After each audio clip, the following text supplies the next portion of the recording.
माल टाकायचा असेल तर ॲज पर रिक्वायरमेंट आपण हे मेंटेन करतो.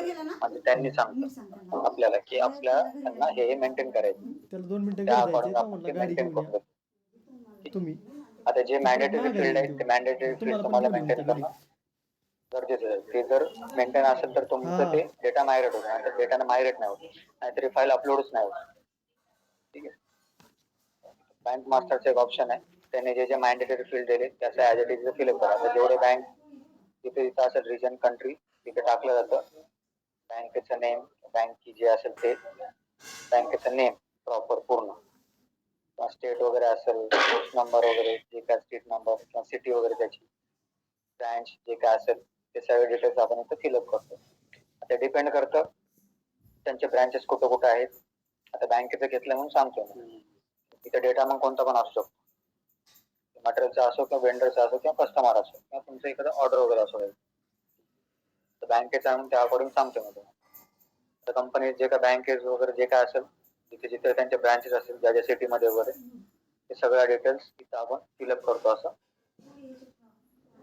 डिटेल्स वगैरे फिलअप करून मग तो डेटा आपण मायग्रेट करतो.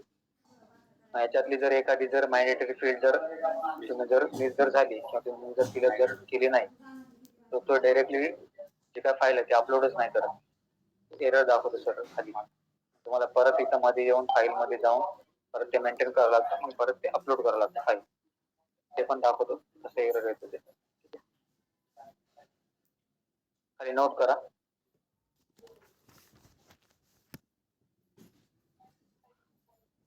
Open source data file, open source data file, open file download होऊन होते ऑटोमॅटिकली, त्याला ओपन करायचं. ओपन सोर्स डेटा फाईल, त्याच्या खाली फॉर एक्झाम्पल म्हणून असं हेडिंग द्या. फॉर एक्झाम्पल त्यामध्ये नोट करा हे बँक कंट्री IN वगैरे, बँकेचं की, बँक नेम आणि त्याची सिटी ॲज इट इज असं नोट करायचं.